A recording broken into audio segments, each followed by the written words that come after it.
Assalamualaikum warahmatullahi taala wabarakatuh. Kawan-kawan, sahabat, jumpa lagi saya Muhammad Faizal Channel. Hari ni saya mancing lagi lah kawan. Saya baru lepas trek je kawan-kawan. Tapi bukannya ikan yang naik kawan-kawan. Kayu yang naik kawan. Kayu yang naik Besar kayu yang saya teri kawan-kawan, kayu naik besar kayu naik kawan-kawan kawan-kawan. Ikan tak naik, kayu yang naik kawan-kawan.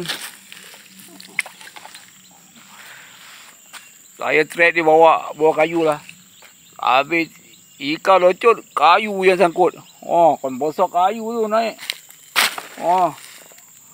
Dah geput kayu ni kawan. Kayu dah geput, tu yang naik tu. Kalau kayu tu tak geput tu, mau putus saya punya pancing ni. Kayu pun dah geput kawan-kawan. Hari ni saya mancing lagi lah kawan-kawan. Saya pergi pagi ni.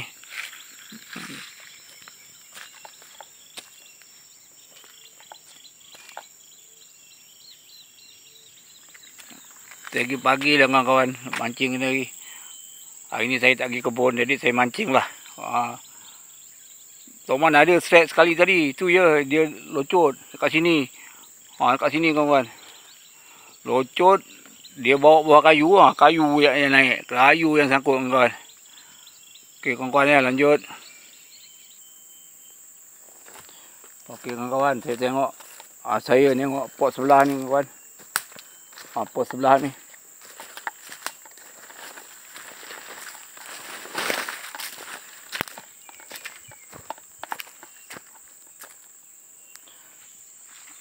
Kawan, pot ni hari ni pagi tak ada orang mancing kawan. Saya tengok dia pot ni.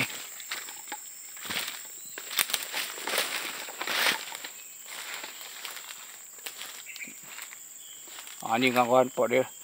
Air pun tenang je kawan-kawan. Tenang je air.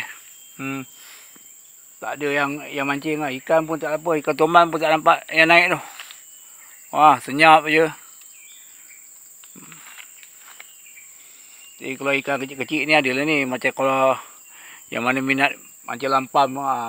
Ni ada ni lampam. Baung ada tu. Tapi kalau hari tak keruh baung kurang. Kalau ikan lampam ni, kalau lain-lain ikan ada ni. Okey lah kawan-kawan saya mancing belah sana tadi. Tengok sana tadi dah sangkut kayu.